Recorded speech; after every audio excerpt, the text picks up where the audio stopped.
Hello, ladies and gentlemen. Welcome to Anime Watch Club, a bi-weekly group discussion and review where the host of the What You Say Anime podcast nominate and vote on shows either we haven't seen or shows that hopefully lead to a great discussion. On today's episode, the Don't Worry Shinzo Abe, We're Having Sex, Space Cowboys of the What You Say Anime podcast. We'll be reviewing the 1998 anime, and if you were born before 1988, I guarantee you this show is in your top 10, Cowboy Bebop. We got a ton to discuss, but joining me today is on our space adventure is Jolene and the moderator himself, Mr. Star, Patrick. Hello. And as Pete just highlighted, yes, we're watching a cult classic. It's not really cult because it's massive, but a cult classic for Americans, right? I guess maybe is the way to look at it. Cowboy Bebop, as you mentioned, aired in spring of 1998, done by Studio Sunrise. Genres of action, award-winning, sci-fi, with the theme of adult cast in space, rated R, so stop listening, children. Let's get right into our first impressions, where normally we'd introduce Miles here, but he's not here, so we're going to go in a different order this time. Pete, what are your first impressions, and would you recommend Cowboy Bebop? Yeah, so I had an ongoing bit for the longest time that I've never seen Cowboy Bebop, and I always just said, well, if it was so good, why haven't I seen it? And I think it's fun to have stupid bits. That was my stupid bit. You guys have this stupid bit where you guys think Chili's is good for some reason. Like, it's fun that you guys do this bit. Like, it's great. So, first impressions coming into this, I thought this was like this space action, maybe, I don't know, like super shoot 'em up. Like, I was thinking like Black Lagoon style in space, because that's all I've seen from like clips and everything. And then I realized like the action is like really secondary in this show, and I'm really surprised that this show doesn't have like a drama or slice of life tag, because the emphasis of the show is not really like the violence and the action like I thought it was, even though they are bounty hunters. This is like a character driven story that just happens to have like gunfights. Like, it kind of caught me off guard. Like, it honestly took me a second to really get into the story because of what I've seen and what I've been told versus what I've got in the first 6 episodes. I'm like, okay, we're really just going to be deep diving into these different cast members for not just like bits, like full episodes, full arcs. I was like, that is very intriguing. So it took me a minute to get into this, but for my first impressions, this is going to be, of this era, one of the best produced anime I've ever seen in my entire life, through all aspects of production, direction, animation, voice acting, character designs. There's so many different elements of the show that just like blew me away, that I couldn't believe that it was a show from 1998. And that's what got me going. And that's what stuck me around with the show. And then later on, once we developed the full cast and everything like that, the show really grew on me. I would absolutely recommend the show. 2 thumbs up. Yeah, carry that weight, baby. There we go. Jolene, what about you? Yeah, I mean, this is a show that I like grew up with. I mean, if you're like a Toonami kid, then this is something that probably really affected you when you were like growing up, I imagine. This came out, I'm pretty young, so this came out like 4 years after I was born. I'm obviously a 2002 baby, as you and Pat both know, Pete. And honestly, for me, I think that it's still not my favorite Watanabe project, but I can understand why anybody would say that it is.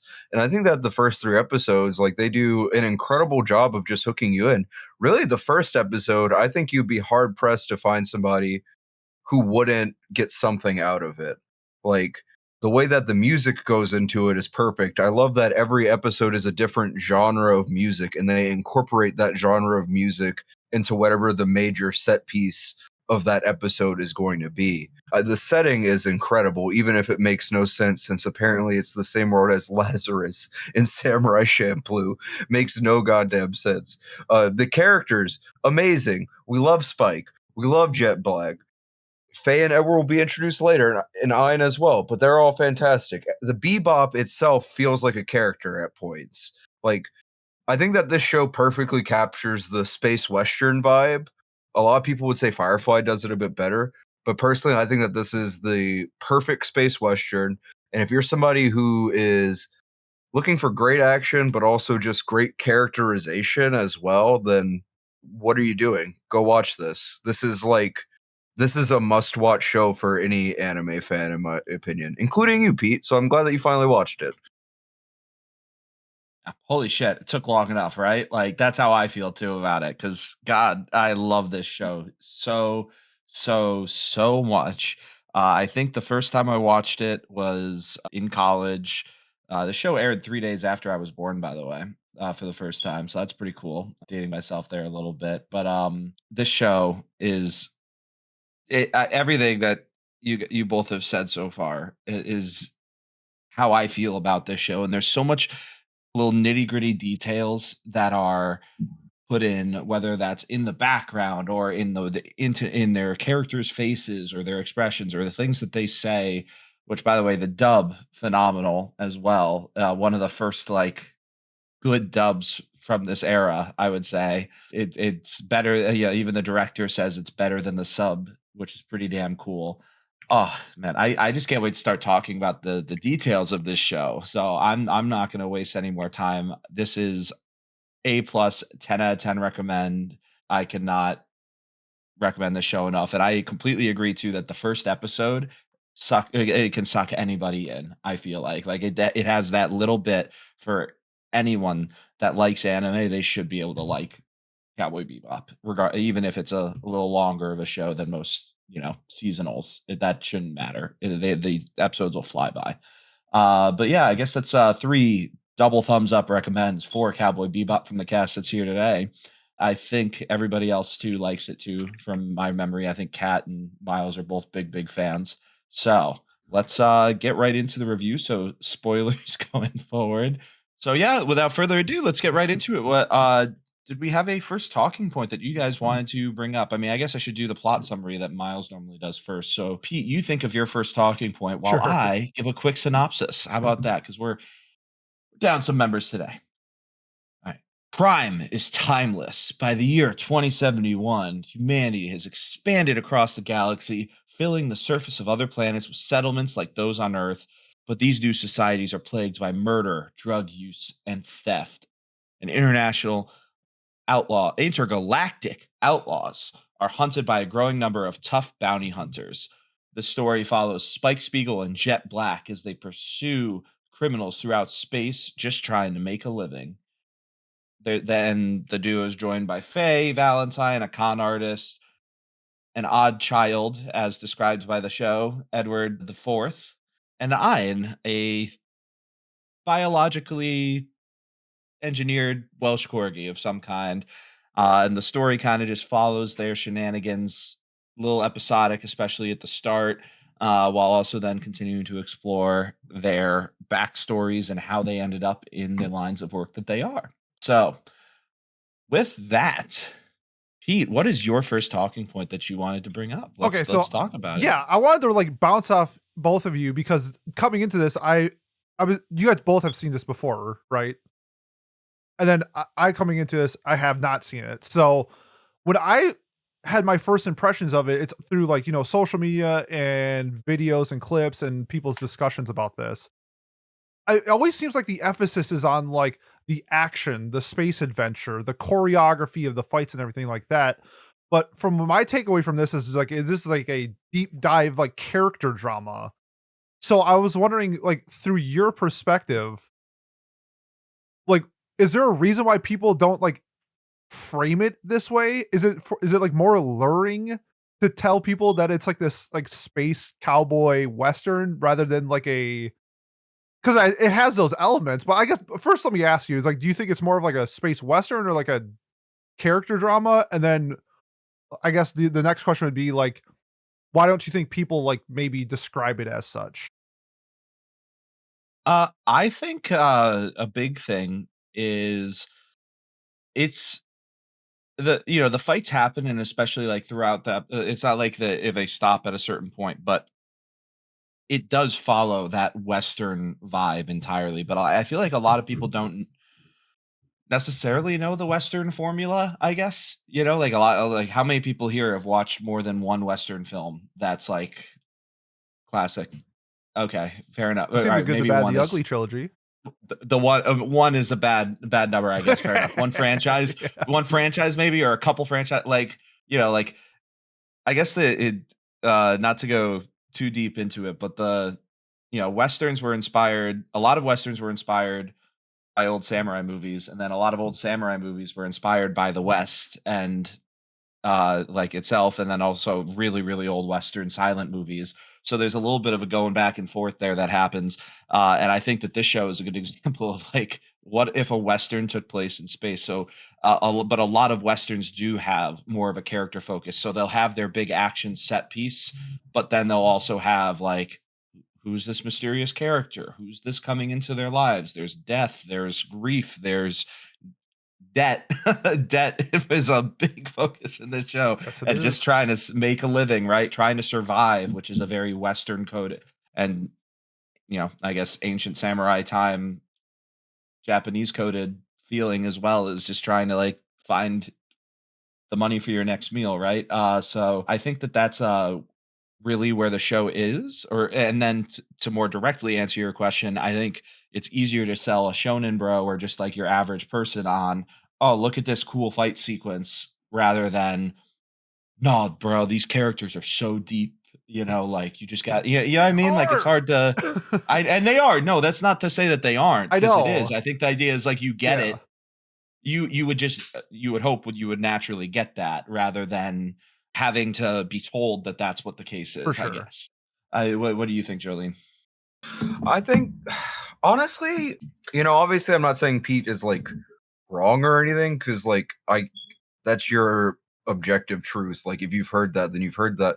But I feel like when it comes to Watanabe, like, yeah, people talk about how good the fight choreography is and everything, but I feel like the emphasis has always been on the characterization and how he blends like music into his works rather than the violence aspect of it, at least in the discussions that I've been a part of.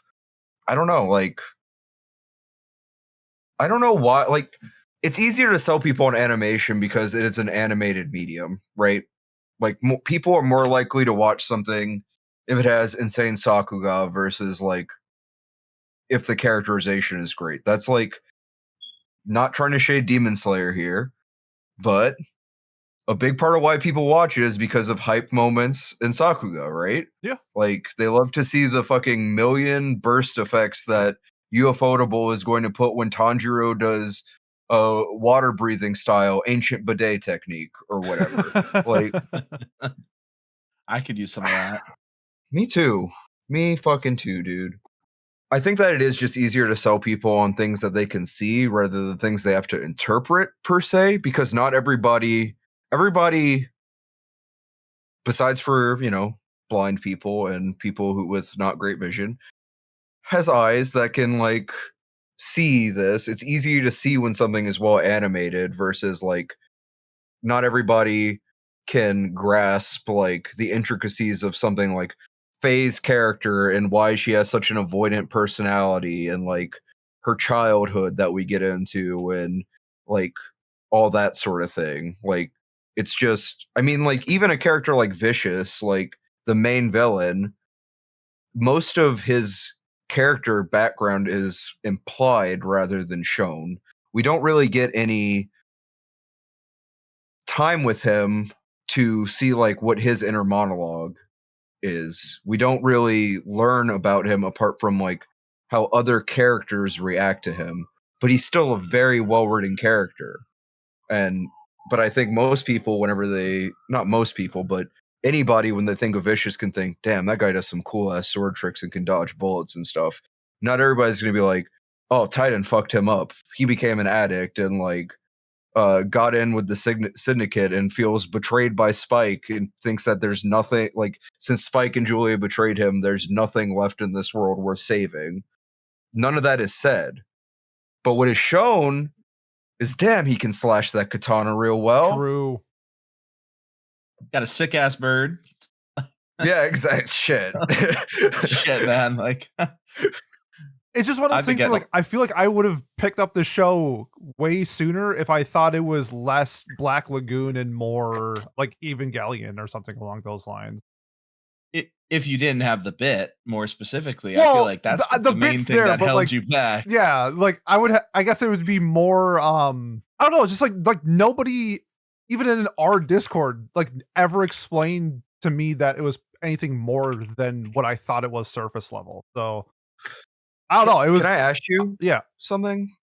Sorry to interrupt you. What about like Samurai Champloo? Would you say you've heard the same thing about that, or is it just Bebop Well, as far as Watanabe works? yeah, surface level Shampoo is nujabes and samurai fights. Like I don't really know anything outside of that.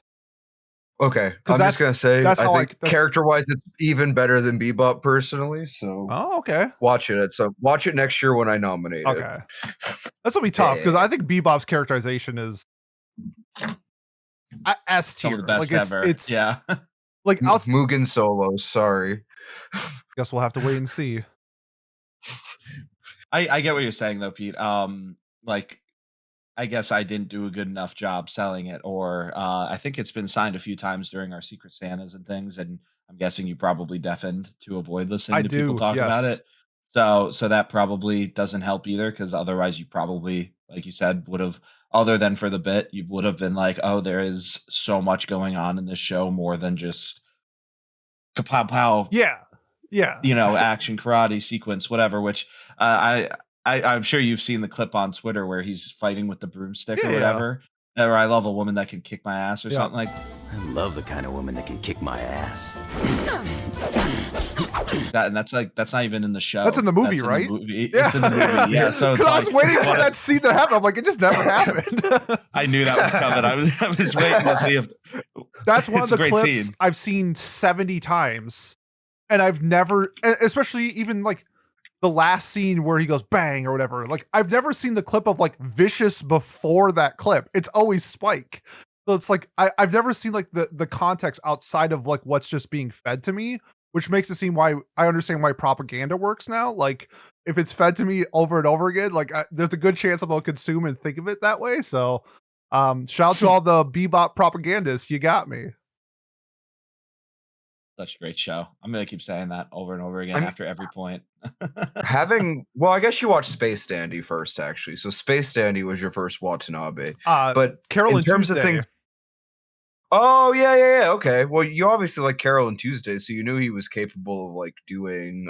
Sorry, that was the pre-Jolene times. So, but how could I forget whenever it's our intro? You know, like. It's a good point. Only 300 plus episodes of that song. Oh no.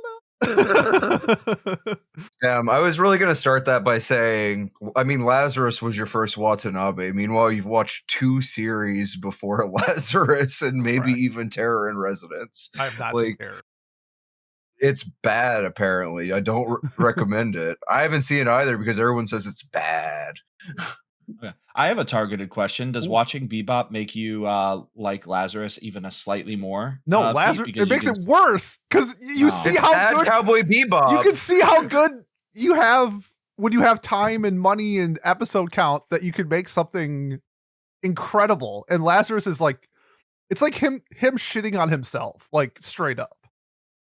I disagree, but fair enough. You're as long as you realize you're the only one, that's fine. I know I'm not the only one. I'm not the only person out there, but only one here for sure. Well, see, easy answer. Jason DeMarco had nothing to do with Cowboy Bebop and everything to do with Lazarus and Ninja Kamui and every other horrible Adult Swim show. So there you go. That would make sense. Did you guys know Bebop when it first aired here? They didn't do every episode, and it was because of Evangelion, like extra, like basically shows that came after Eva, right after Eva, got heavily censored in their releases and like broadcasts in the US. Apparently that happened to Bebop. So like we didn't, like people in the States didn't see the actual story of Bebop until it came to Blu-ray, and apparently people were shocked by it. You know, they were like, "Oh, this suddenly makes a lot more sense when it's not completely butchered." Like the first episode was not aired; it was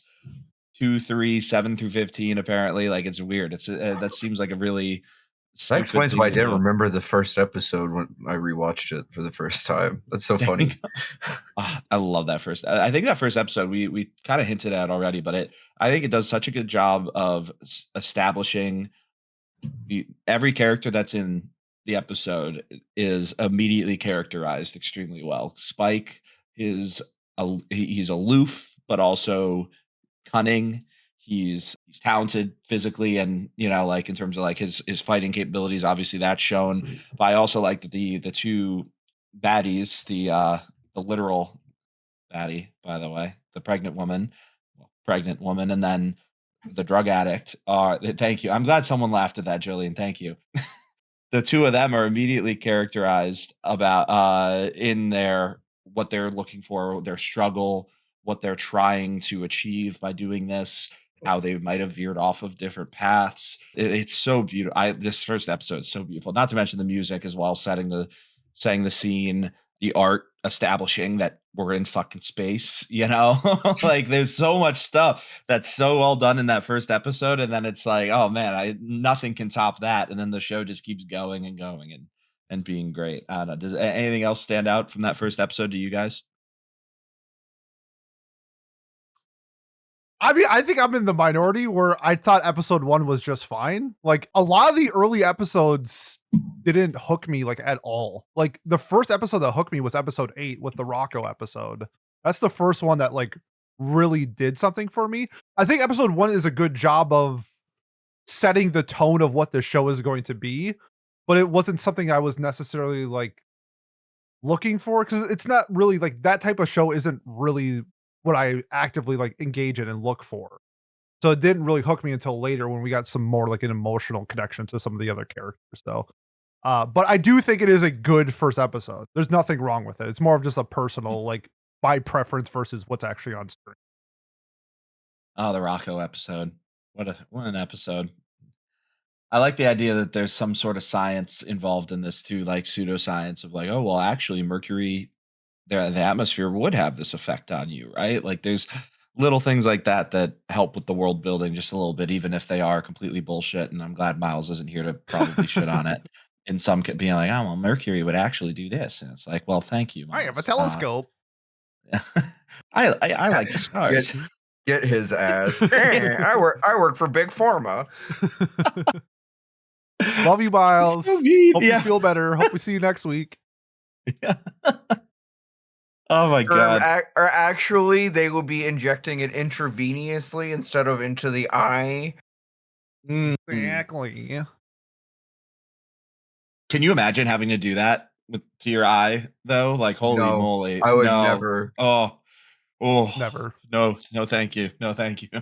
My nana has to take a shot in her eye every like month, and I just hate hearing about it every single time.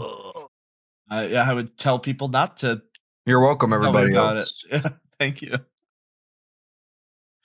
Oh man. All right. I guess we should talk about more characters than just the very vaguely mentioned Spike. Like, what if the crew, was around, like who from the crew would you say is your favorite? Let's start with that, and then we can talk a little more about their intricacies too. My favorite character in this show is Ed.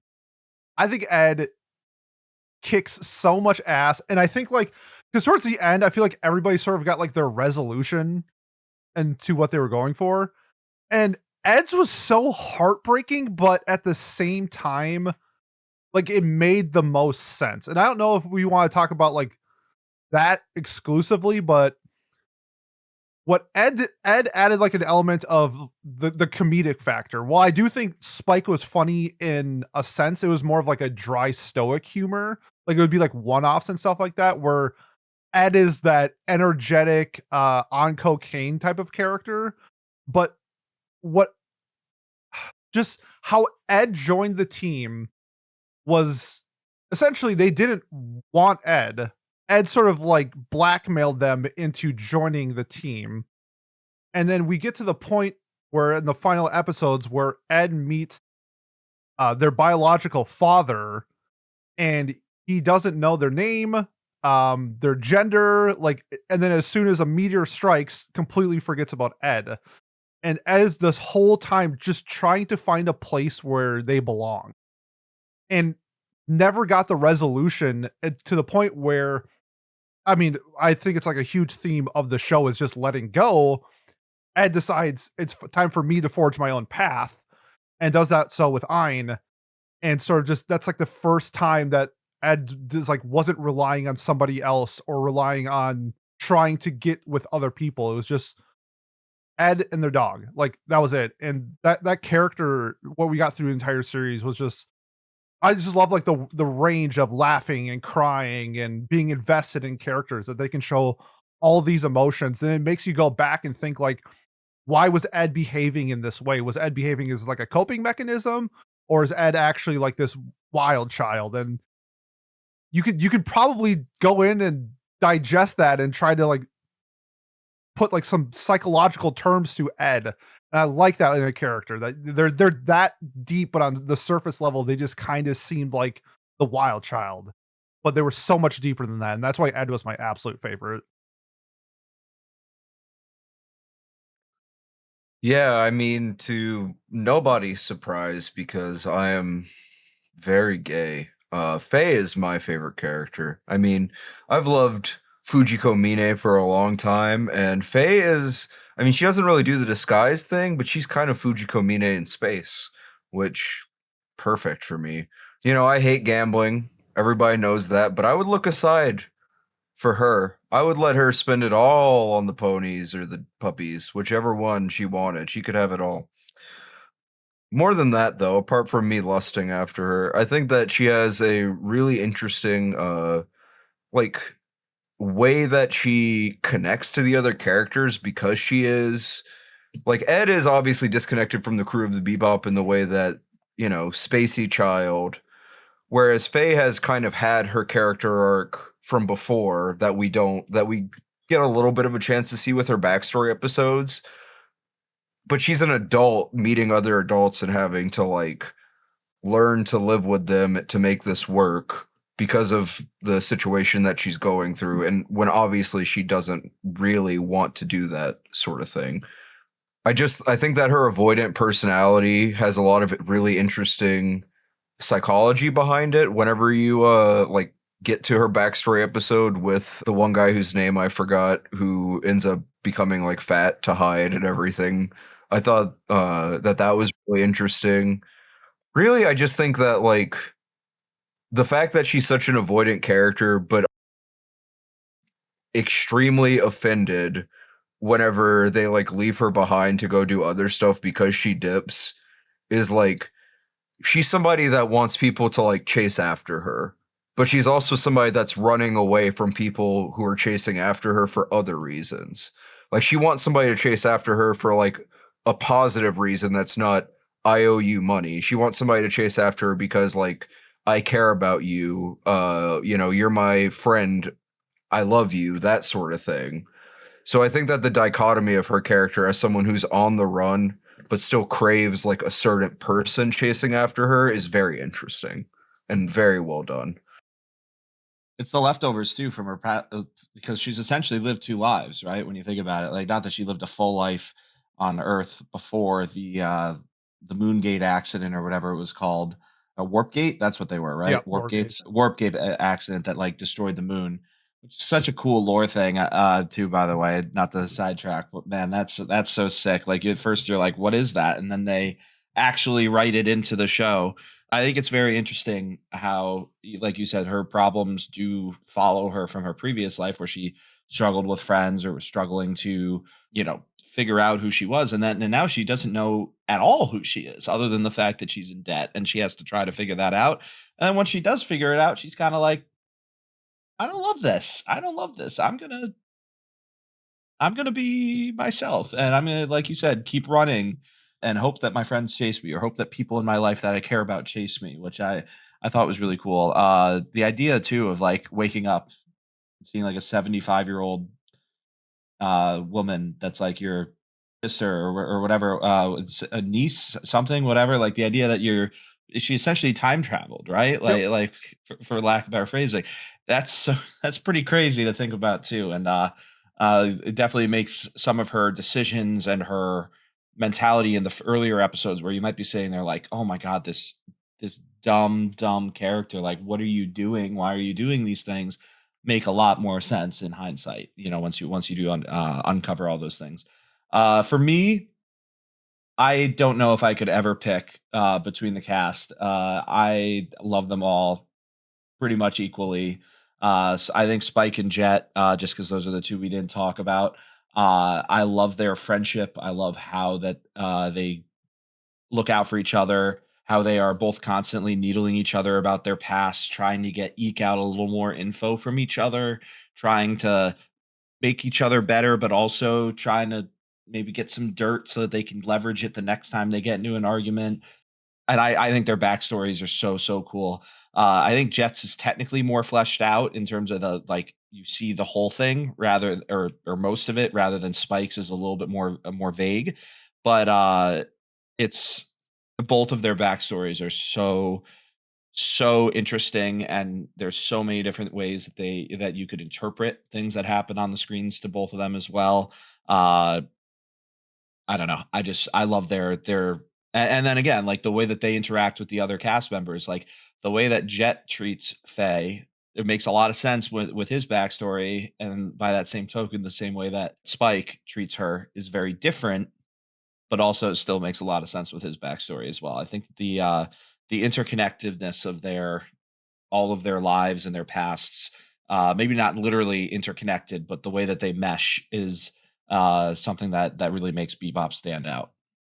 I think the relationship kind of shows that towards the end, especially with Spike, Faye, and Jet towards I think it's either the last episode or the penultimate one, where Spike is going to leave. Jet like knows that if Spike leaves, he's probably going to die.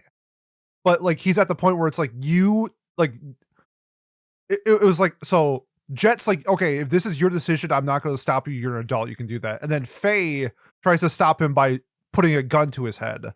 And I just love that relationship between the two where Jet is way closer to Spike than Faye is, and he lets him go. And Faye is more of like a new family member and is like what is like Spike so much that she's like I'm doing this because I love you. Please do not leave.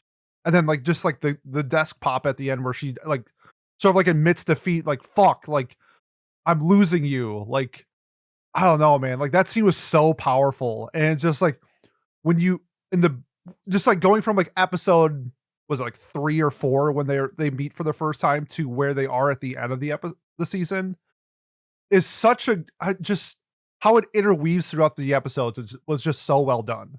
Like it wasn't the best, but man, it was really, really good. And I just love by the end of it, like we had the connection secured where like it's one of those to me it felt like a connection where like even if they weren't saying anything on screen and they were just like looking at each other, I could read their minds to what I was thinking.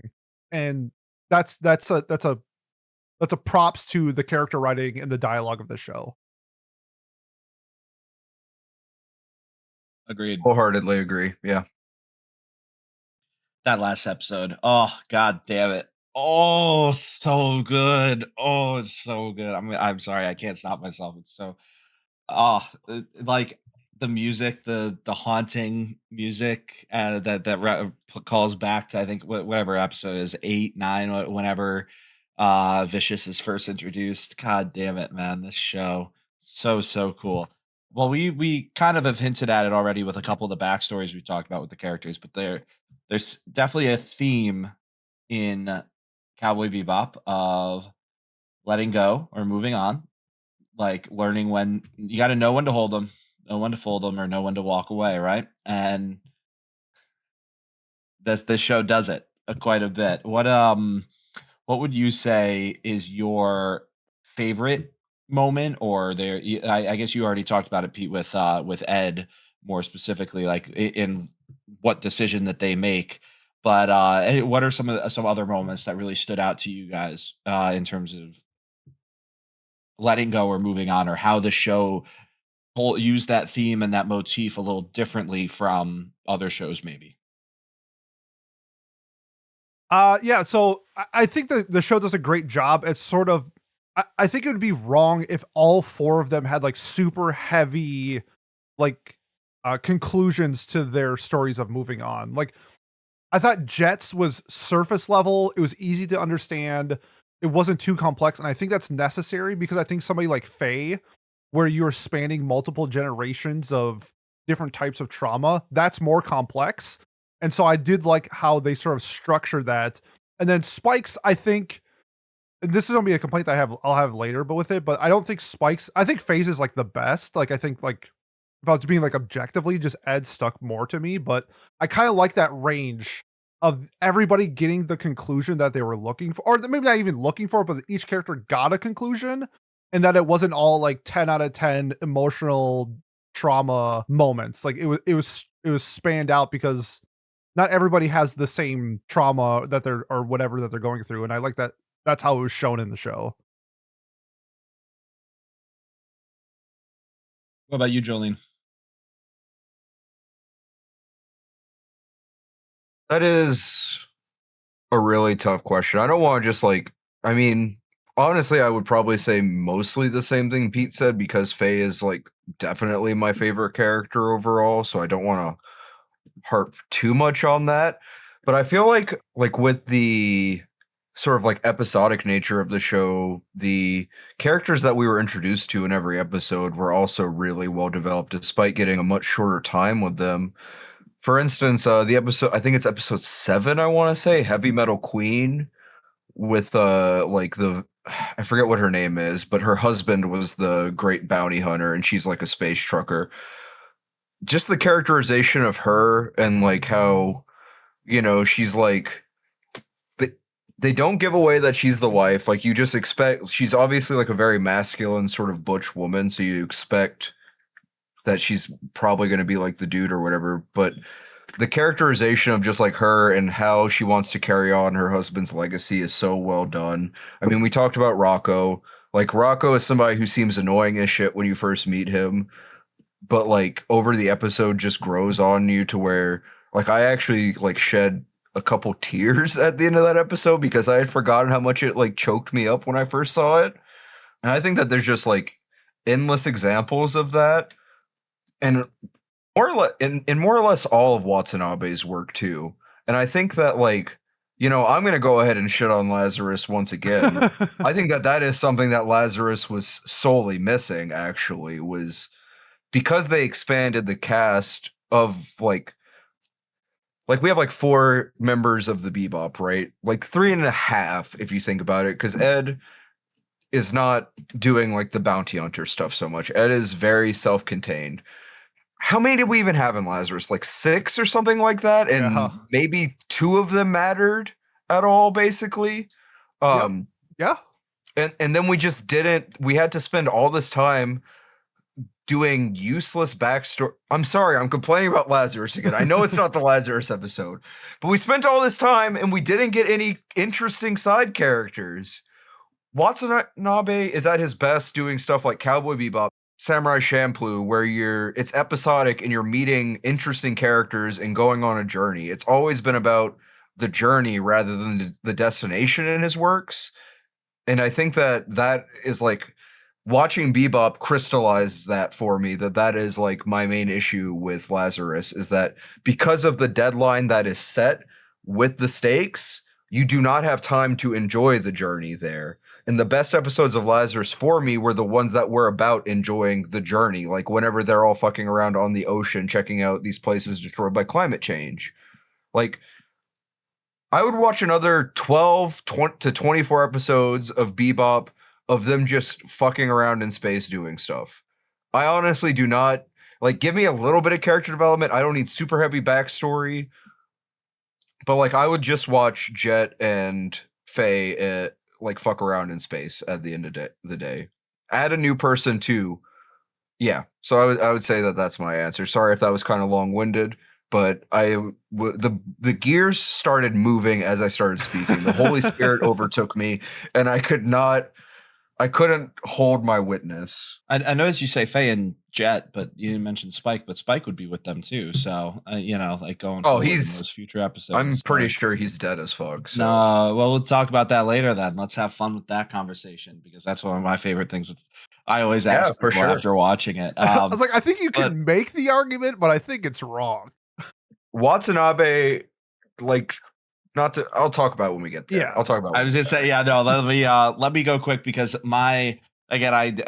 you guys talked about your characters, so I'll go back, bounce back to Jet and Spike are probably my favorite examples of the moving on, and we'll talk about the culminating episode and moments with Spike later. So I'll focus on Jet then instead. I like how Jet's story is very much about moving on. It's about moving on from his career and his entire life in the professional sense, and then also moving on from his entire personal life in his closest friend who is his cop or his partner and his wife more importantly, right? And the running away is talked about at first where he's like, "Oh, I'm avoiding that planet. We're not going back, or we're not going to that place."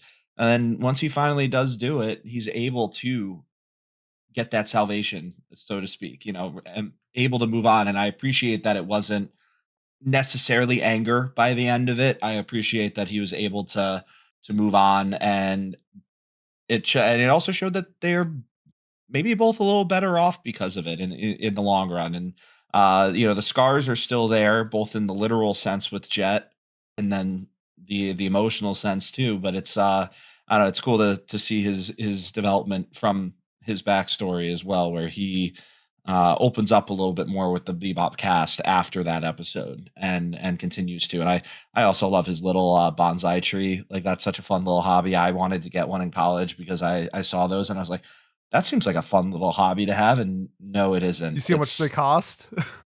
Yes, I do. I have a little one on this app that I water every day. So Oh, that's free. So It's that's peak. it is peak. It is peak. I'm watering my E-tree.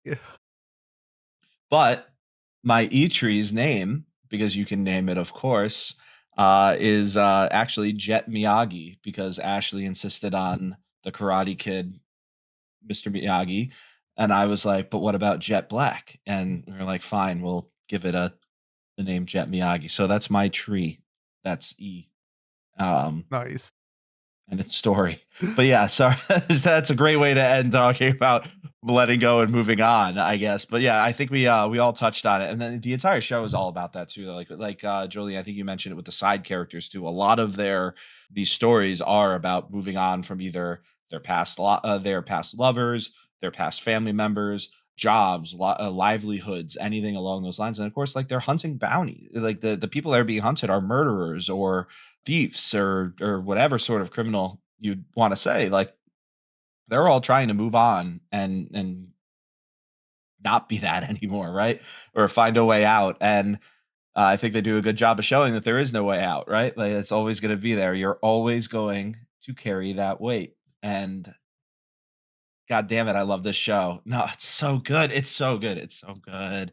Okay, let's talk about maybe some production stuff too. Was there any specific moments that you wanted to bring up? Because I know you mentioned production earlier, Pete, and like, Jolene, you've complimented as well. Like, for me, I think they did space extremely well in terms of showing the way that the things float around, or the way that the ships fly, and movement, and just what space would be like from my understanding. And I know Neil deGrasse Tyson's gonna yell at me, or you know actually, you're wrong Oh, about this stuff. But yeah, but like, again, I thought that the way that it's almost so well done that it's like romanticized. So I think that that's where I would compliment the production, beyond obviously the god tier dub that we got. But what's something that stood out to you, specific scene, design, something along those lines? A specific scene, was it when Jet and Spike were going off the boat race, or the guy escaping in the boat with the girl?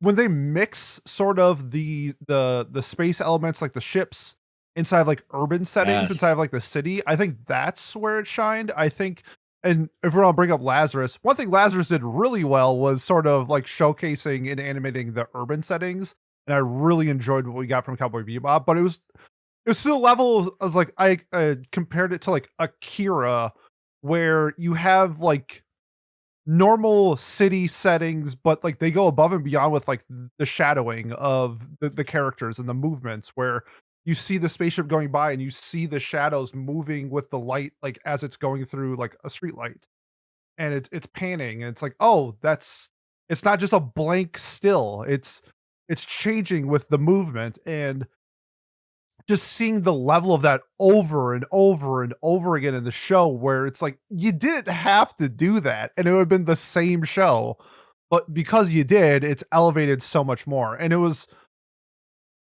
just one of those things where sometimes we see in shows where they just have like one big ass Sakuga moment and like, yeah, this is it. There was no episode 19 of Demon Slayer in this. Like 75% of the show was episode 19 of Demon Slayer. Like it was just so polished for its time. And that's not even including the music, which was just like, I mean, duh, like incredible. Regardless of his works, his music is always incredible. Sound design, it's like kind of what I wanted Black Lagoon to be, was this. This is what I wanted Black Lagoon to be. Like the weapons sounded like weapons. And it would mix through because they weren't always just using the same pistols or something like that. Like there were so many different types of combat in it, and it was reflected in each type of weapon, the spaceship laser guns, to the rail guns, to the pistols, to the swords. Like everything in the show was just cream of the crop. And if someone said this is like they think it's the best animated show of all time, I would be like, I totally see it. Like, if honestly, one of the best produced shows I've ever seen in my entire life.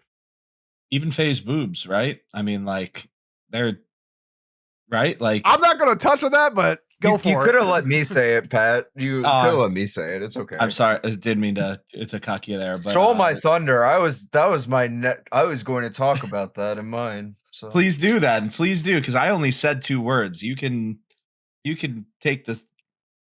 Okay, I will not spend that much time on it, but I do think that like the way that Faye is animated is like, obviously it is very sexualized, but I think that it is sexualized in a very, it feels like the female gaze. Like it's realistic. She's not like a Dragon Maid character or some shit like that, basically. Like, yeah. she is a like attractive, conventionally attractive woman with a nice figure and everything, but like it's done pretty respectfully overall, I like to think. And I like that. I like that there's different forms of respect when it comes to like femininity in animation. You can obviously do things where you're not sexualizing the characters at all and be respectful, but I think it's also possible to have like a respectful sexualization for like a grown woman, you know? But to move away from that, because that's my piece on it. I think that the moment that really stuck out for me is that dogfight that happens with like Vicious and Spike and Grin. Like, if you watch the movie ever, Pete, there's an incredible dogfight in that as well. And I think that that is something that like I wish we saw more of in anime. Was I think that like aerial combat is something you just don't really get a whole lot of at all. Like in sci-fi settings and like regular settings, like I get it. It seems like it's probably pretty difficult. You have to have like a better understanding of like physics and such, rather than like, you know, just making some superhumans do cool stuff like they do whenever Spike's kicking somebody's ass, or you know, the character whose name I can't remember in Lazarus, who's just kind of Spike but worse. Yeah, I would say that that's probably my overall favorite thing. Like I mentioned earlier, I love how they have a musical theme for every episode and then integrate that specific genre or style of music into the story. Like the one that really stands out for me is episode 17, Mushroom Samba. Obviously, that's a standout episode for a lot of people for an obvious reason. But the train heist, whenever they have like the samba music going and it's just somebody like listing like countries and cities over like a sick bass line, I was like, hell fucking yeah. Like I started grooving a little bit in my seat. And I think that that is like the mark of like a truly great soundtrack, is whenever like it makes you feel something. And it's like, I know, hot fucking take right there, I know. But like getting me to like actually like get out of my seat and groove a little bit is like even more so. Like feeling it in your body instead of just like in your emotions is like a whole nother level for me. And I think that the show does that in a lot of ways. But I'm also just somebody who really loves jazz, so maybe I'm biased. Well, the jazz in this show is unbelievable, and I'm pretty sure almost every episode is named after a song or an album or something along those lines, and they usually or a genre, obviously, like you mentioned, the mushroom samba, whatever it was. But like those do help tell the story that is usually in that episode, and it's the music is so well done, and the production behind that to be able to select music or create music or have a team that does that, I think is something that we don't see a lot. And again, and I'm just referencing seasonal anime, but even in the goated shows out there, right? Like you remember scores, but you don't necessarily remember specific songs or how those scores were like fully reflective of a scene or a moment or an episode. But in this show, you do. Almost every single episode, there's a specific motif that it's trying to paint. I think the music is so important to that. One more comments on the Faye thing as well. I agree that it is extremely well done without being overly sexual, and I think that the sexual aspect or anything along those lines is usually painted in a way where it's relevant to the plot, I guess, where it's like, oh, she is being held up by bad people, or she's, trying to seduce the person on that she's talking to, or trying to like pull a sleight of hand by showing a little side boob, whatever, like that kind of stuff. So it's never irrelevant, I guess, which I appreciate more than like you mentioned Dragon Maid, I guess, right? So like that's an easy show to dunk on, right? For that stuff. So that's where I would stand on the face stuff. So I think it's pretty well done. Yeah, I think they have God, two what a show. scenes where she's in the shower, and each time it's just like her back. Like you don't even Right. see, you always see like Mhm. a butt crack, like you would normally see in like other anime. I thought it was very like, yeah, it's like she's just like sexy. She's just like a sexy person. Like it wasn't sexualized. She's just a good looking person. Based. Yep. Based. Yep. Alrighty. Let's do a question from one of our community members who wrote some questions for us, which we appreciate every single time. Thank you, Champ Eagle. And with the government name that time, which one do we want to It's answer? funny Is there one because that's- I call him Eagle, Miles calls him Champ, and then you called him Champ Eagle. It's just we got all the bases covered. yeah, there we go. That's what we needed to do, right? To everyone else, he's just the Stig. Okay. Sorry. That's good. That's good. So, what do we think? Did Spike betray Vicious by hooking up with Julia, or was that a loyalty already meaningless given they work in the Red Dragon Crime Syndicate? That is the question that we are going to be answering or discussing. Does anyone have some strong opinions on that? I would like to hear what our first time watchers have to say personally, because I've rewatched this whole thing quite a bit. So from my understanding is that Vicious and Julia were doing the deeds when Spike went after Julia a little bit. So yeah, he betrayed his boy, like straight up. Like even though is Vicious a terrible person? Absolutely. Is Spike Mr. Steal Your Girl? Apparently so. But it was so reminiscent to Berserk where I mean it's sort of like the same dynamic, but like it was hard to tell because it seemed like Julia like loved Spike, Spike loved Julia, and Julia never really had much for Vicious, and that's what like it kind of seemed like. And so yeah, I don't know if he deserved to die, but he definitely tried to steal that dude's girl, and he's the top dog. I guess at the moment he was, or during that time he wasn't top dog, but like he was a bad mofo, and you're trying to steal his girl. So yeah, you kind of got what was coming to you, Spike. Sorry. Like, I get that you're the protagonist, but you're kind of a douche. Counterpoint. I don't know, man. Get over it. Like, you don't own this woman. She's her own person. Oh, yeah. But I'm not saying you're saying that. Sorry. But, like, no, at the end of the show, he should have been over it by now. It was like 24 years later or something. Like, Spike is like 50. Like, get over it. Was it that long? I don't think it was that long. I think it's like 24 years from the war to the last episode. It's like 24 years. Something along those lines. I'm pretty sure Spike is in like his 40s. Because it was the war, and then they joined the syndicate, and then we're flash forward to the last episode. I think it's like 24 years. No, Spike is 27 years No old. way! Very Yeah, I was gonna say I specifically. don't What am I think I thinking was. of I then? was. You had me doubting myself. What am I thinking of then? Because he's meant to be part of the 27 club.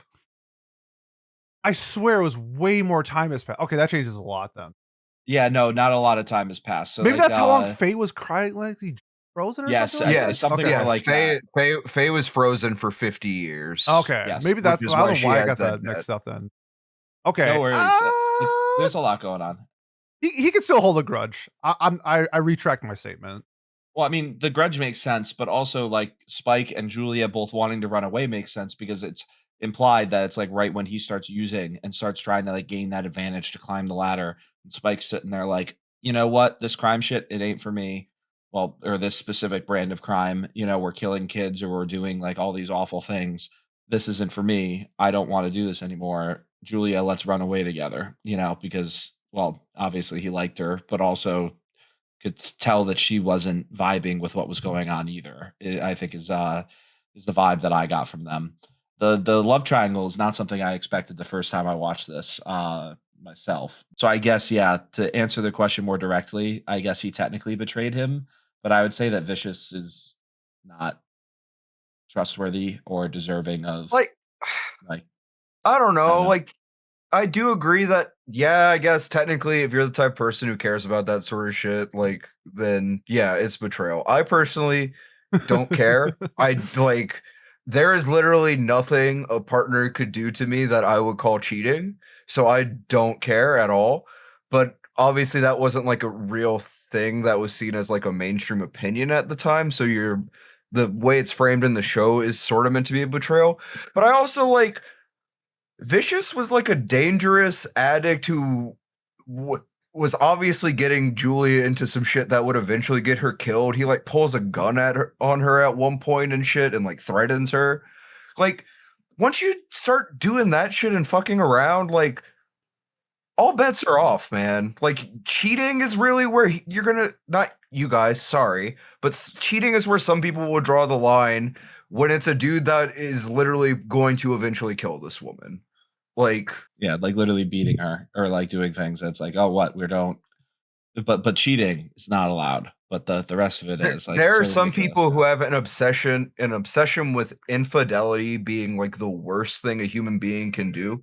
And I understand that getting cheated on, sorry to get on my soapbox. I understand that it sucks.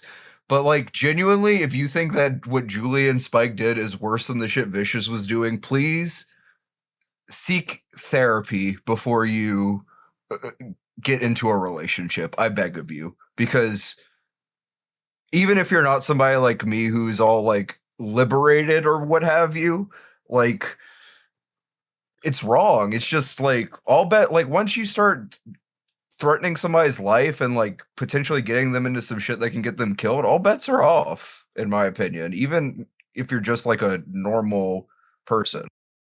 Agreed. Julia's voice actress, by the way, same as Naruto. Pretty interesting, I think. Believe it.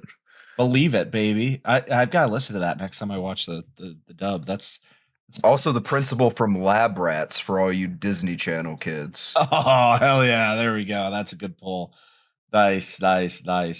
Oh man. I guess we should talk about that final episode or the final arc, really, because like again, like we see Spike's as almost like the main character, right? And like we get a little of his backstory at the start.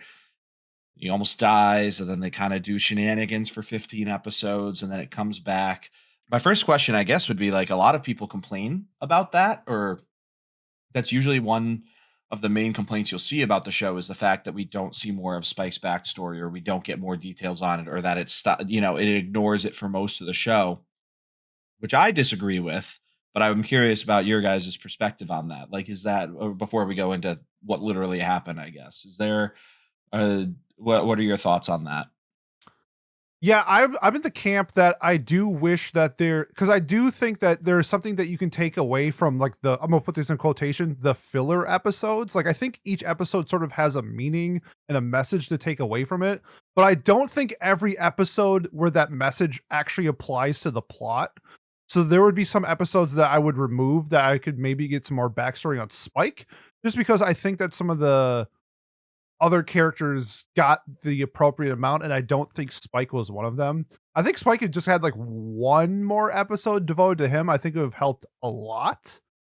But with the ending, are you like hinting? Is this like the is he dead? Is he not dead question? Not specifically. No, more like, well, we'll talk about the final episode and like, oh, what is the shit that happens with Julia mean? What is it? Like that was more my thought, or go in that direction Okay. before then eventually is he dead? Okay.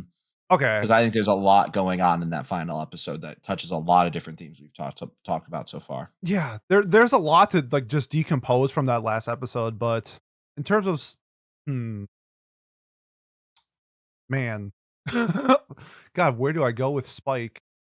He's such a complex character towards the end of it where I'm trying to hard to put into words sometimes. Well, I do think that he's dead. I'll just say that.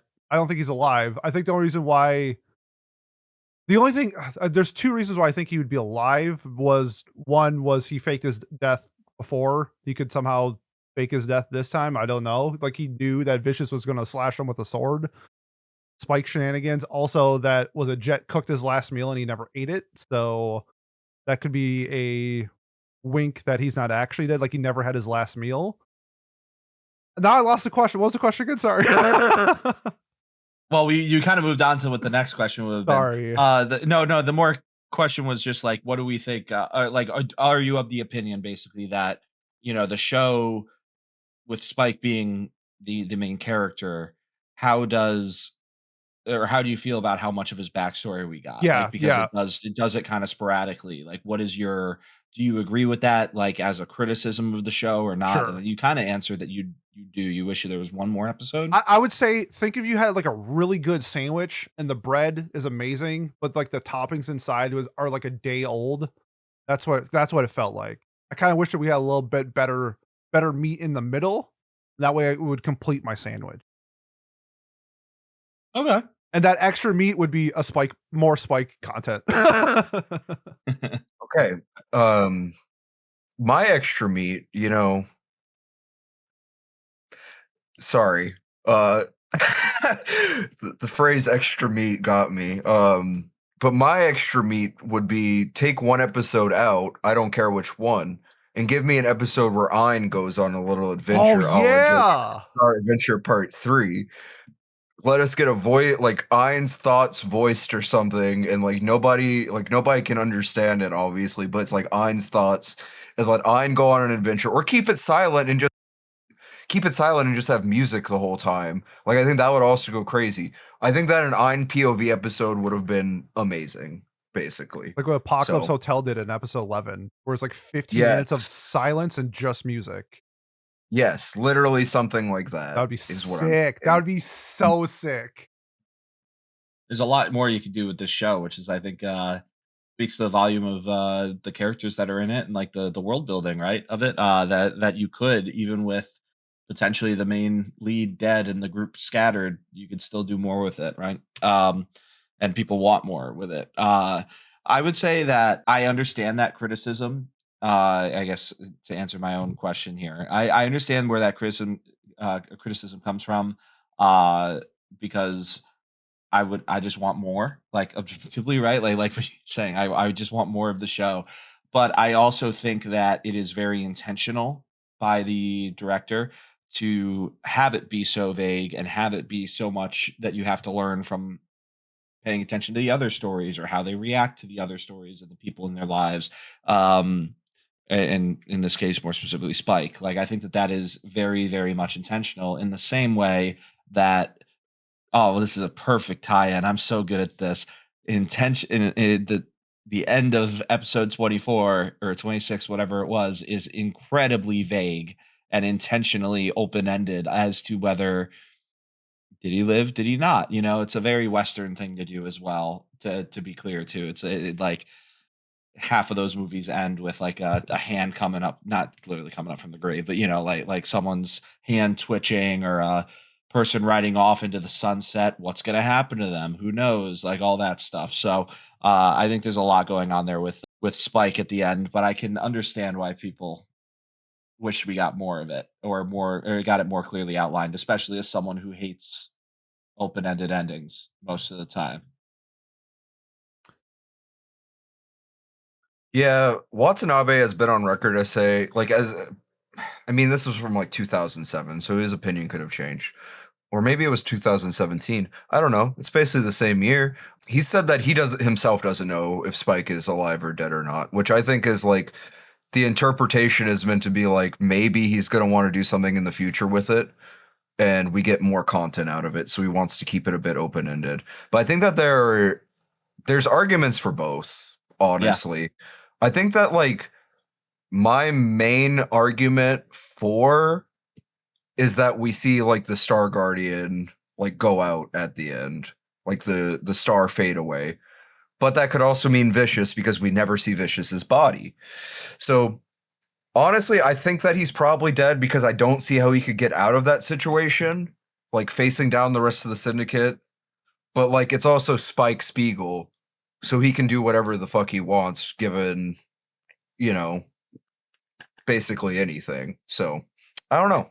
Tough question, honestly.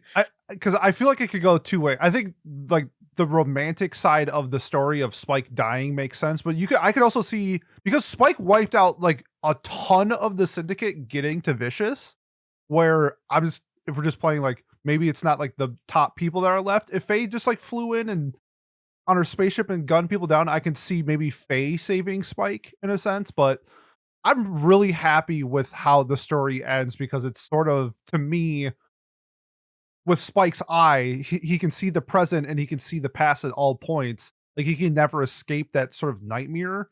I think it's like romantic for Spike where this is the end and he no longer has to like deal with the past and the present at the same time. Like he finally saw Julia. I think it's like one of the last scenes where he saw Julia in his present eye and not his past eye.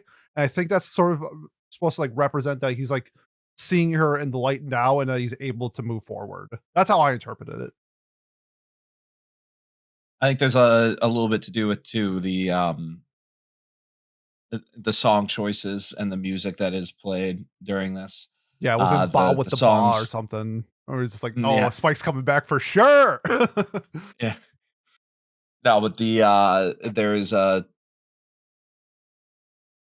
finality to it, right? And the song, the Beatles song that is referenced in those final credits is very important as well to this. I think there's oh god, I don't know. I just want to believe he's still alive because like what a character. Like how do you kill him, right? You know, like it's a mentality kind of thing more for me than it is because I to me it doesn't change what happened in that scene. He went there thinking he was going to die on a suicide mission, basically on a I have lost my purpose in my life. I am going to go uh end this dream, end this basically perpetual torture of existence. And again, that's like very like emo kind of sounding, but it's Yeah. not, and not exactly how it's phrased or framed, but it's a general point. It's he's wanting to wake up. He needs to move on. And we talked about with the motifs earlier, he has to move on. He has to find a way to move on with his life. And that's either in death or in the afterlife or in vanquishing his demons, in this case, a literal demon, and moving on. And god, so well shot, the score and the music, the end, bang. Oh, so good. Just maxing, farming. What's No the idea. uh, we're too old for I'm not this. on Yeah. Roblox anymore. Okay. But real quick, because I brought up that like their Vicious, Spike, and Julia was a lot like Berserk in a sense, and now it reminds me of Cowboy Bebop kind of having a conversation that us Berserk fans are having with, because Spike is a lot like Guts, and there's a conversation with Berserk is, should Guts die at the end of the series? And it's kind of the same thing as Spike is like, this is his release from all of the pain that he's going through. So because maybe it's because I'm in the camp where I think it's romantic for Guts's story to end in that way, and so I see that in Spike as well. and that's sort of the ending I want for that story. And seeing it in Cowboy Bebop is like, I don't know, it's just awesome to see. So cool.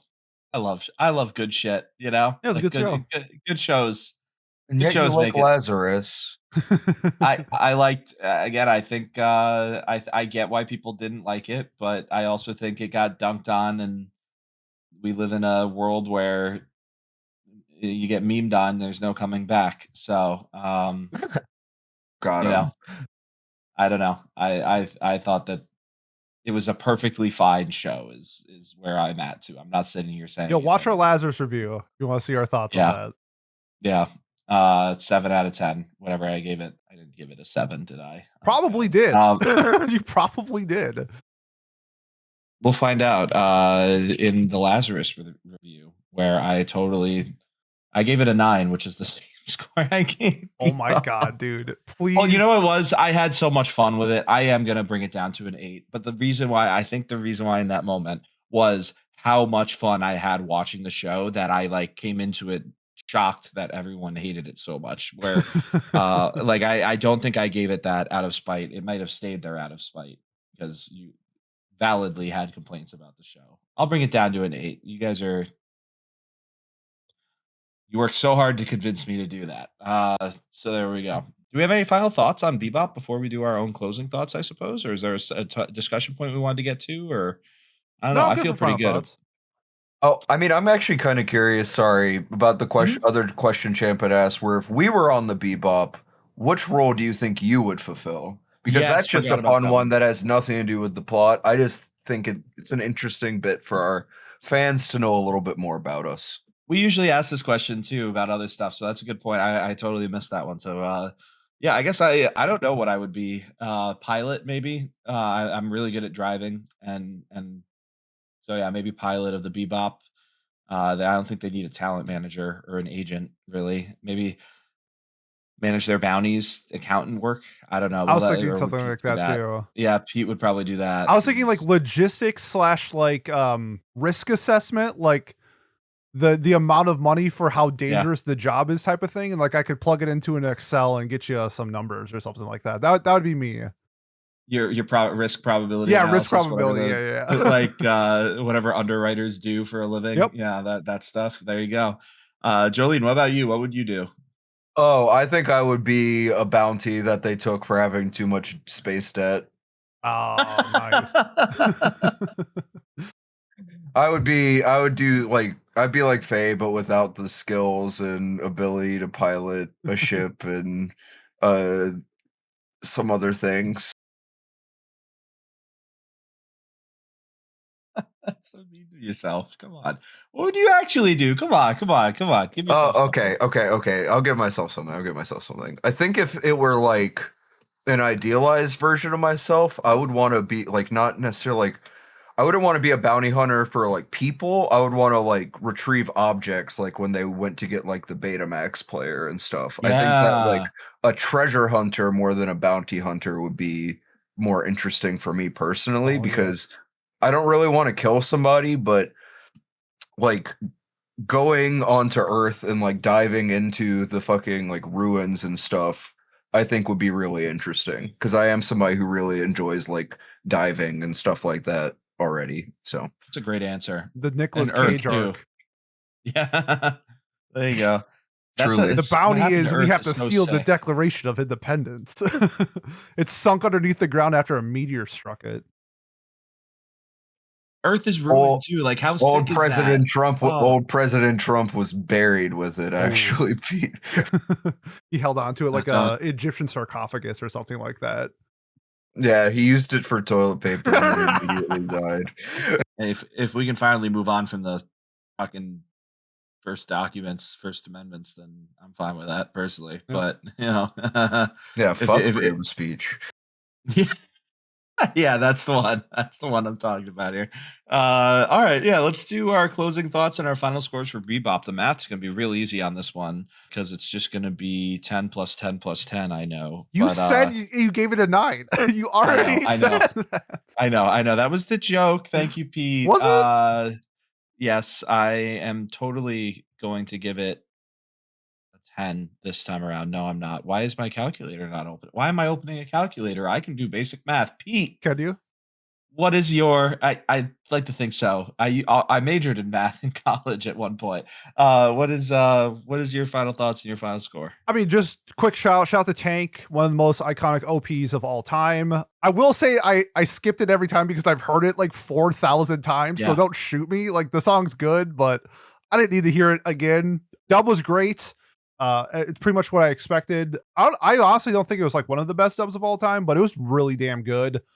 I talked about everything that I already liked throughout the episode. My biggest complaint was just I just felt like some of the episodes that we got were like some of the filler episodes were fun and everything like that, but sometimes I watched the episode and I said, "What's the point of that episode? Like, what were we doing with it?" It reminded me a lot. We brought back Lazarus with some of those episodes in that show just didn't need to be there, and Bebop was like this kind of the same thing. So I do wish some of the like moments that they had in some of the filler episodes sort of correlated to like the main plot line. Sometimes I felt like they did, sometimes I felt like they didn't, but it was very minor. That's like my only complaint about the show. Everything else, music, animation, directing, S tier, S tier, S tier, S tier, S tier. It was a fantastic, fantastic show. I'm gonna give this like a very high 9 out of 10. 9 out of 10. All right, Jolene, what about you? Oh, I'll just be quick about it because I mean, for me, this is probably like the easiest 10 I can give in Watch Club history. I mean, like nostalgia goggles on, like this show was just very like formative for me. Nostalgia goggles off, it holds up so well. Like Yeah. genuinely, it holds up better than shows that came out 4 years ago. Um, I think that Sunrise outdid themselves with this. I think it's basically flawless. Yoko Kanno's absolutely incredible on the OST. Dub is great. It's one of the first times I ever heard Steve Bloom besides for as Tom on Toonami, and he's just an iconic voice actor. I think he's the most prolific voice actor of the modern age. So like I think that this show is just like historic. And it's well deserving of a 10 in my opinion. So I will not complain about that score. Yeah, for me, I agree with what Pete. My biggest gripe with the show always has been, even after multiple rewatches, is the like you said, there are a couple episodes that kind of did drag at certain points or felt a little aimless, which was frustrating because all the other ones are so poignant and so good. And like, there's 24 or 23 episodes in this show that are like 10 out of 10 perfect. And this isn't to say that the other 3 are bad either, like objectively bad. They're just they don't feel like they fit. Like the fridge monster like goo thing like that happens. It's so like it's silly. We get to see the characters kind of have a little bit of different personality, but it's like what the hell was that? You know, what happened? There's no real impact from that episode, and I guess it was a nice break from the tension of the other episodes, but it also felt kind of random. And then especially at compounding that with the fact that you wish you got more Spike backstory, you wish you got more of the crew building up to that. Uh, you know, ultimate finale with Vicious, like that backstory as well. I think that that's where my frustration is with the show. But outside of that, like Pete said too, I everything else about the show is perfect. You could show this to anybody. I've shown this to college friends. I've shown this to Ashley. She watched all of it and loved it. I've shown this to friends that I grew up with who weren't really into anime, maybe watch Cartoon Network and that's it. Like it holds up so well. I think it is probably like a top 5 anime ever in my opinion. Even as I give it a 9, I still love this. I like in terms of enjoyment Yeah. in everything, it's a 10 out of 10. It's a 12 out of 10. I mean, it's like this and Gurren Lagann are so important to me. I mean, those are my like if I do end up getting more tattoos, those are the next 2. Like there's just no doubt. I love them so much. Cowboy Bebop, what a show. And I will carry this weight forever. And I will give it a 9 out of 10 still, which leaves our final score at a 9.33 repeating. better than I thought we'd do. I guess it helps to only have 3 of us with the score, but that is about a half a point higher, a little more than the Mal score of an 8.75. So good job, everybody. Very well done. I'm happy with this. It's a top 50 popular and ranked anime. That's so sick. This show deserves all the flowers it gets, and I'm glad we gave it to them. But yeah, that wraps up Cowboy Bebop. Let's discuss not what we're watching next week, because that's still a secret. The wink, wink, biggest secret, not a secret ever. Instead, let's talk about what we're nominating for 2 weeks after that, right? Pete, what are you nominating on the eve of my birthday? right now? Yeah. So we reviewed the first season. The second season just wrapped up, and we all liked it. It was a lot of people's top 10 anime of last year.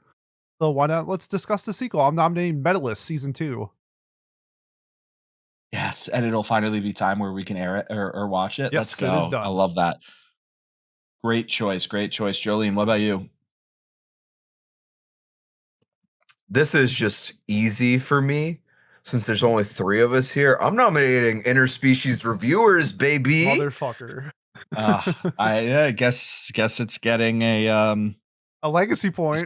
a legacy point, no matter I what. guess it's getting a review. Yeah, well, we'll see. We'll see. All right. And I am going, I forget what I even was nominating, God, the 3 months ago before we did our themed weeks. But I'm going to steal one from Pat Week from last week. I can't remember if it was me who nominated this or not, but My Happy Marriage. Again, I've seen a lot of good things about that show, or people talk about it, and it seems right up my alley. Ashley and I keep flipping through HBO and Netflix looking for a rom-com to watch, and we just can't find anything that we both are let's watch it. So maybe this will be Prime that. Video, April Showers Bring Mayflower. Watch Okay, I'll it. try. I'll look for it. We actually watched Crazy Stupid Love for the first for my first time a couple nights ago, and that was really fun. That's with Ryan Gosling, Yeah. Steve Carell, all them, Emma Stone. It's really funny, really good movie. Highly recommend. But yeah, so that wraps up My Happy Marriage as my nomination here on my eve of my birthday. Throwing that out there again for our voters. I have my birthday tomorrow, so please vote for my show. I'm You've had cheating some right sexy stuff to watch. now. Yeah, You've had- everybody know. it's my favorite. Yes, but the gift of Interspecies Reviewers would be something, and Medalist season 2 would also be quite a gift, though, I will say. So I don't think I'll be terribly unhappy with 2/3 of the options. We'll see. We'll see. But that You really shouldn't hate on your own show like that. That's fucked up, man. I know. It's just, hey, it's what I got to do to win sometimes, right? But yeah, that wraps up Watch Club this week. Thank you for listening as always. And Pete, why don't you take it away? If you have made this far and you want to support us, the best way to do so, like, comment, subscribe, leave a review on whatever platform you're watching or listening to us on. Now that I'm back from Japan, we are back to our regular schedule. So next week we will be doing, I think it's just going to be me, the fall it is, the fall review from last season, going over 14 shows that I watched. Otherwise, if you're here for Watch Club, we will see you in 2 weeks for who knows, our April Fool's episode. What could it be? We'll see you then. Thanks. We'll see you next time. Peace. Bye-bye. Bye-bye.